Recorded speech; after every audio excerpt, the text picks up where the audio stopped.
بسم الله الرحمن الرحيم. الحمد لله رب العالمين، وبه نستعين على أمور الدنيا والدين، وصلى اللهم وسلم على سيدنا محمد وعلى آله وصحبه أجمعين.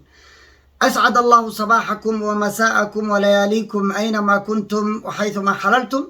ولا سوماليد ميل جوجتان بإلهي سبحانه وتعالى إذا ما يلو عدي دبندبك الله كقاضو عدي دن الله في أنت بهن الله دقو أنت بكت الله بكسيو أنت دمت الله أن حريستو والدينتين الله أن حريستان نجر الله نوجد بن حريستو dalka diinta dadka iyo dowladnimadaba ilaahay subxaanahu wa ta'aala inoo badbaadiyo.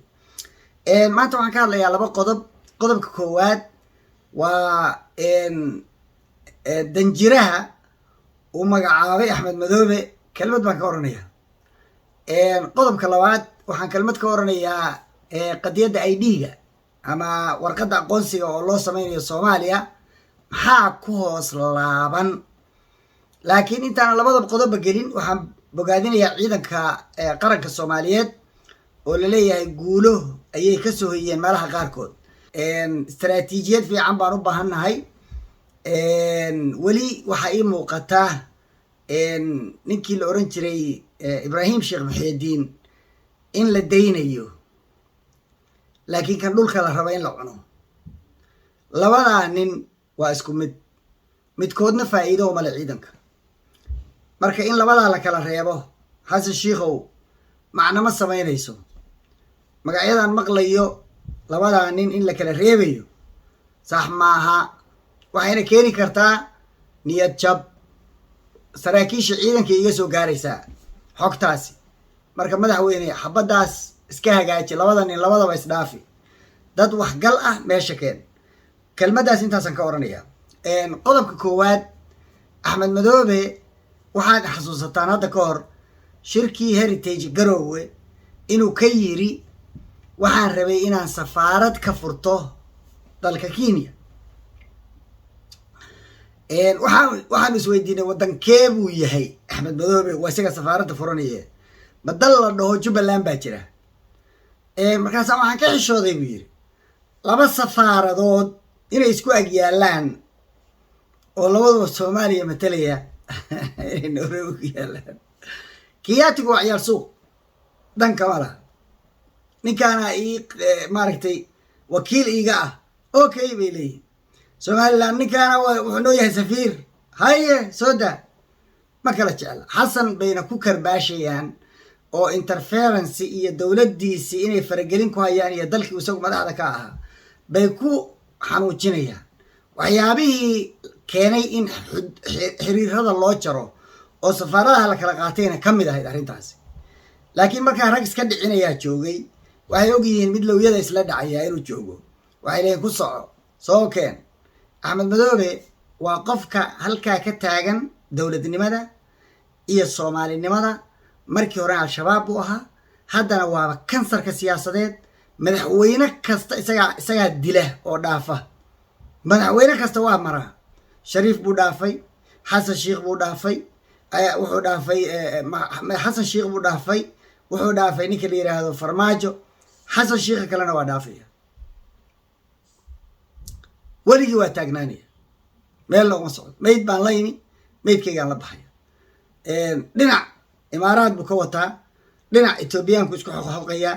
halkan Kenya rabaa inuu waxoo dhan inuu ku dhex noolaado. survivalka iyo sida laysu badbaadiyo waa nin aad u bartay oo yaqaan. laakiin dowladnimo halkaasu ka joogaa. waxaase la yaab leh wiilka uu magacaabay waxaa leeyahay waa Kenyaati. nin reer Kenya baa isaga matalaya. marka isagu ma Kenyaati ba? Jubbaland ma Kenya? ma EACdii aan ka sheekeynaynay baa loo sii gogol xaarayaa? Jubbaland waxay leeyihiin siyaasiyiinta Kikuyadu annagaa iska leh. they've been saying since 1920 something ilaa adeeray weli dhaha.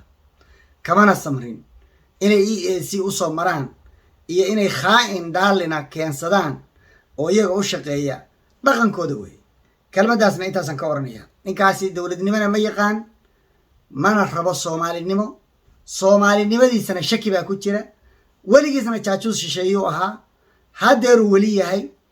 isagaa ka shaqeynaya dowladda Soomaaliya sidii loo burburin lahaa. isagaa diyaar la inuu ka shaqeeyo. dowladnimada Soomaaliya muqdisho laga xukumaa oo caasimada madaxweynaha loo doortaana waa kaas safaarad ninka dirsan karaana waa ninka safaaraduna waxay matali kartaa dalka oo dhan cid kale oo ama Somaliland ha ahaato ama Puntland ha ahaato ama Hirshabelle iyo Galmudug ha ahaato ama Koonfur Galbeed ha ahaato ama Jubbaland ha ahaatee geysan karta cid dalal shisheeye wasaarad arrimo dibadeed xataa ma yeelan karaan isagoo marka wasiir arrimo dibadeed lahayn buu hadda safiir magacawday intaasuu ka garanaya dowladnimo wax u yaqaan oo uu garanayo aqoonihi ma jiraan oo khuseeya maamul iyo maarayn iyo dowladnimo iyo hoggaan kelmadda intaas ka ornay qodobka labaad waxa la yiraahdaa ID baa la sameeyaa ID-ga maxaa loogu talagalay ma EAC shuruudaheeday ka mid tahay oo waa la sii dedejinayaa ma dowladdii xasan shiikhe hore qabyadeedii baa in la yiraahdo Soomaalida Ethiopia ku nool iyo Soomaalida Djibouti ku nool iyo Soomaalida ku nool Kenya midna Soomaali maaha wasiirkii arrimaha gudaha ee xilligii hore xasan sheekh intaasuu ka shaqeynayay in la yiraahdo Soomaali wuxuu ku leeyahay Soomaali qof inoo eg oo afkeena ku hadla oo kasta Soomaali maaha waa kelmad saxa kelimatu xaqi yuraadu biha baatil laakiin ujeedadu kaliya waxa weeye dadka dhan oo Soomaalida ah in Soomaalinimada laga tirtiro dastuurkeena Soomaaliya oo aftida loo qaaday 1961 lixdan iyo kowdii lixdan iyo labadiina la ansixiyey oo sharciga noqday waxaa ku qoran qofka Soomaaliga ah ee citizenka ka ah dalkan Soomaaliya nooca uu yahay halkaas ku qoran tahay xasan sheekhna wax laga weydiin maayo baarlamaankan xunka oo gacan ku rimiskaana wax laga weydiin maayo mid la soo dhaafay iyo qabyo qoraalna waxba laga weydiin maayo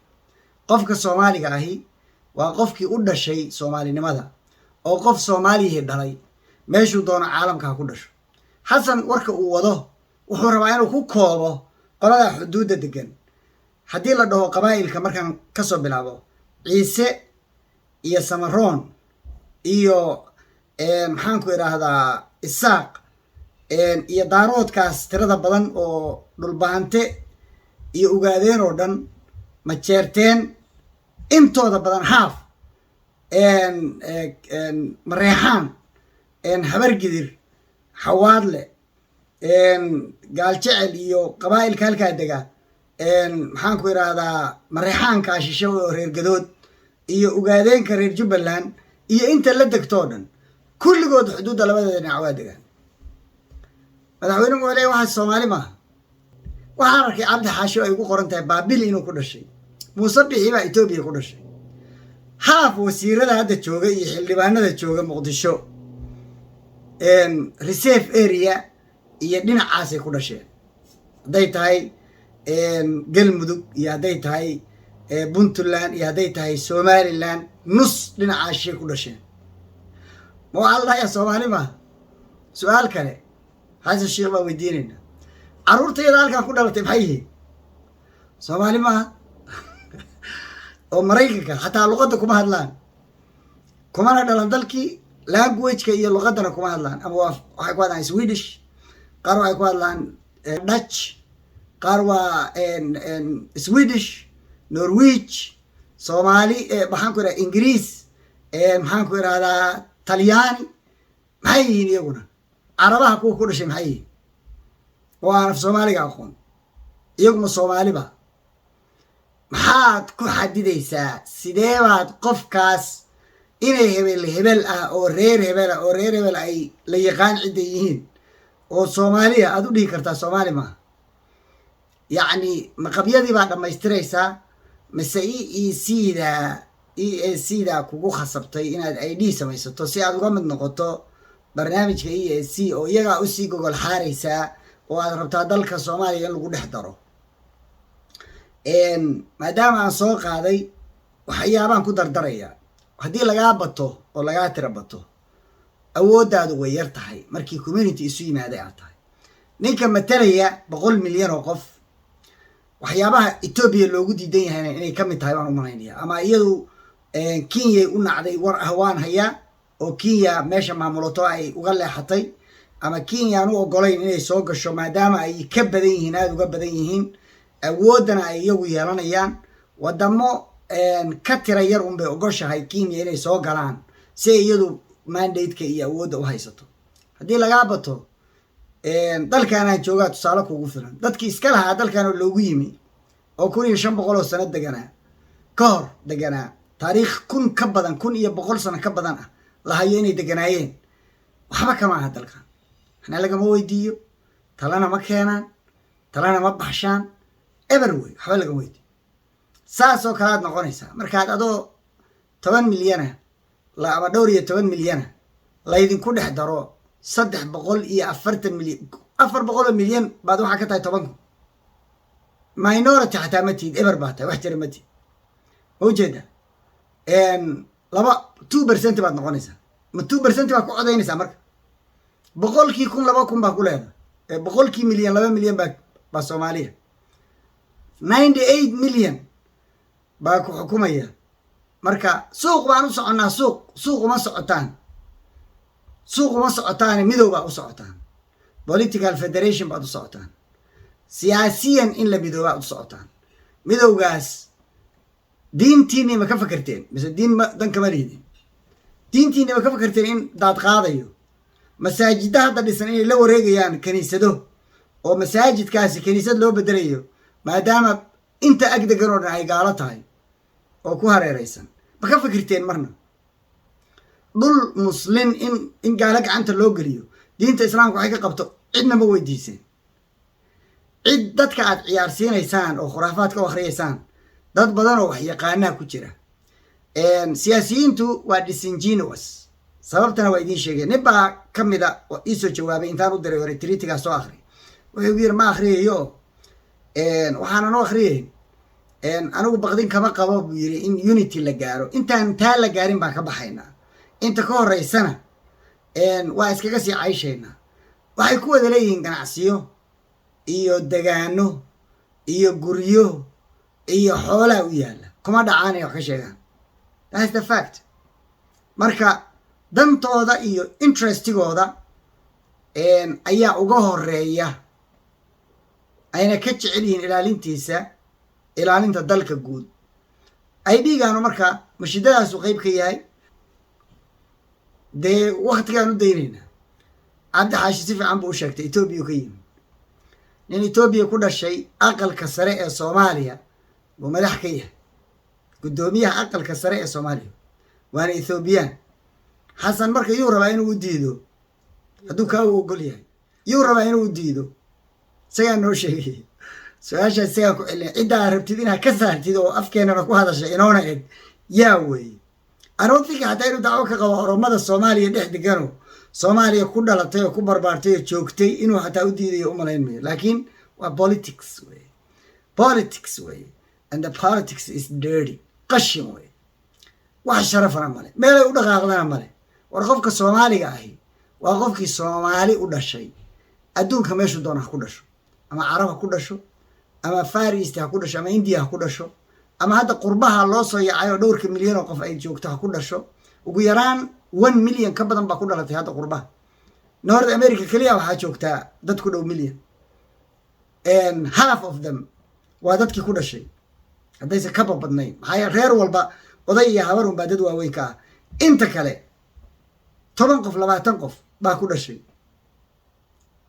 ma arkaysaa oo caruur iyo isugu jira qaraabo iyo familigiiba marka ma iyaguna ma ajnabi ba le waa inoo ogyihiin wayna dhici kartaa inay Soomaaliga yaqaaniin yaa loola dan leeyahay kelmadda dowladda la rabaa inay qabato doodo arrimahaana si cilmiyeysan looga doodo dastuurkii dadka Soomaaliyeed ee wadaniyiinta ahaa ay qoreen ee ka soo jeeday SYL raggii wadaniyiinta dastuurkii ay qoreen Soomaalidoo dhamina aqbashay waxaa ku jira Soomaali galbeed waxaa ku jira Djibouti waxaa ku jira NFD Soomaaliya oo dhan weey meeshu doona ku dhashay wadamada tirada yar oo Yuhuuddu ka mid tahay bay Soomaaliya ka mid ahayd sharcigaasayna baasisay xasan iyo tiimkiisu waa danley siyaasadeed ay u dheer tahay shida kale intaasaan ka oranayaa billahi tawfiiq salaamu calaykum wa rahmatullahi wa barakaatuh